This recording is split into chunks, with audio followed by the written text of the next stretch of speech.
Hello and welcome to this week's edition of Newsgram. All right, full disclosure. I'm a pretty healthy guy and I count my blessings all the time. Every time I think I have a problem, it turns out I don't have a problem. I'm not on any medications and I feel pretty good. But I have recently started worrying about dementia. Why? Well, I'm not as young as I used to be, and sometimes I forget stuff, like where I left my phone or what I was about to say. So I did a little research and I found out that those things are pretty normal, and they're really nothing at all to worry about. And as you might have guessed, I am also a hypochondriac. And people have referred to me as demented, but that, again, is something completely different. I found a great example of the difference between normal aging and someone with dementia.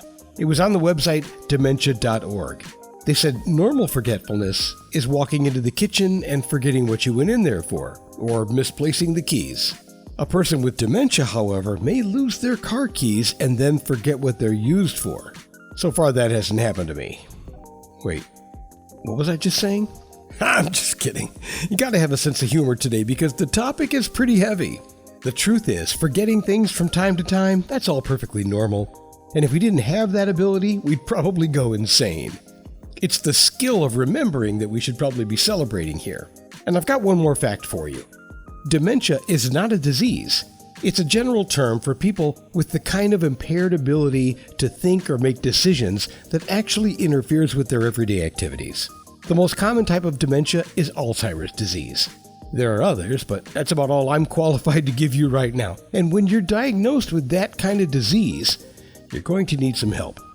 And hopefully, it'll be from a person as caring as Pieta Valentine, psychotherapist.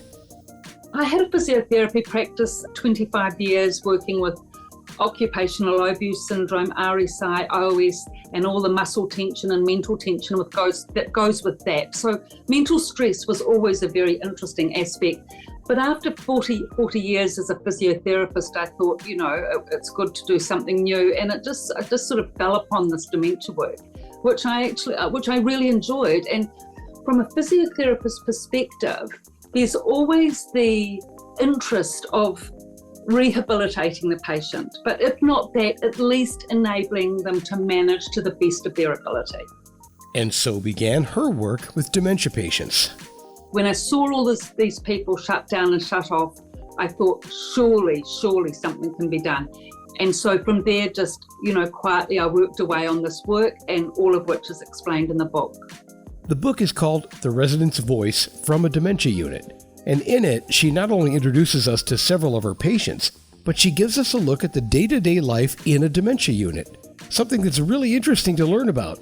And I thought if you happen to find yourself in the need of that for real, this could be a really good resource.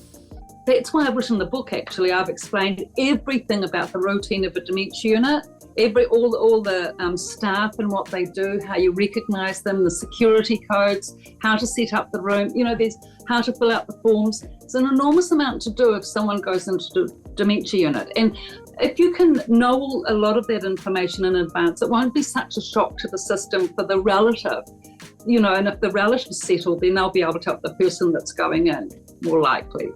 Forewarned is forearmed. Knowing what to expect in this type of situation can be a huge help, since most of us really have no idea what to expect.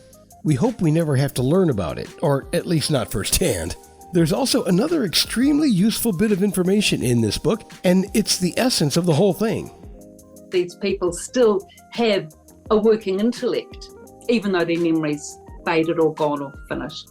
Yeah, that's the thing I found most interesting. Aside from meeting some of the patients, knowing that while they have lost their memories or whatever, they're still people. And her findings are documented in a report which is also in the book. So that was built from the fact when I started to realise that these people could still actually think, and you could encourage that. From a physiotherapy perspective, I was encouraging them and motivating them to concentrate, just as I would in my physiotherapy practice encourage patients to concentrate on the exercises and do their exercises. I was encouraging these people to think and concentrate and contribute and communicate, and expecting them to, and saying that they actually had to. If they were in the group, there was that that they had to start communicating. This took a long time. The concentration took a lot of time to build up. That's the hardest thing. But once people with dementia have learnt the technique to be able to concentrate, reading being a very big part of this, by the way, then you can actually build up the skills of confidence and communication from that. Readers are leaders. Isn't that how the expression goes? Now, I don't think Harry Truman was necessarily talking about dementia patients when he said not all readers become leaders, but all leaders must be readers. But it is important to all of us, at all stages of life, that we do things that keep our mind active. Reading is an excellent option for doing that. It's something she discovered in her findings, and it's also one of the reasons I'm doing this podcast. But anyway, the bottom line is, so much can be done in a positive, practical way to help. Yeah, how's that for a one-liner? The challenges of memory and direction orientation loss affect everyone from the patient to their families and their caregivers. They all need help. Knowing that dementia patients have a working intellect that can be engaged and activated is huge. With the right kind of care, patients with dementia can learn to activate that intellect and live a better life. Now, just to clarify, the existence of the intellect is not what's new, but how it can be activated with people with dementia. That's the true revelation in this book. I've actually written 2 books, one after the other, but the first half of The Resident's Voice is a novel about the characters in the dementia unit based on my observations and experiences over many years. But it goes through the story of them being able to build up their thinking capacity, build up their concentration, their communication skills, and finally developing their own unique community. The central 4 or 5 pages is the report on this, the academic work, and then the last half is all the physiotherapy techniques that family and friends can do to help their loved ones with dementia in a very practical, positive way. Her books are The Resident's Voice from a Dementia Unit and The Resident's Rise from a Dementia Unit. And if you or someone you know is affected by dementia, they offer a nice perspective on not only what life is like in the unit, but it gives you a strategy and some good advice on what to do. Her books are available in tons of places online. Just Google The Resident's Voice and you'll see them. We've added links to some of the big sites like Amazon.com, Barnes & Noble, and Exlibris.com. They're over in the show's description, so a couple of links will get you everything you need there. And that will do it for this edition of Newsgram from webtalkradio.com.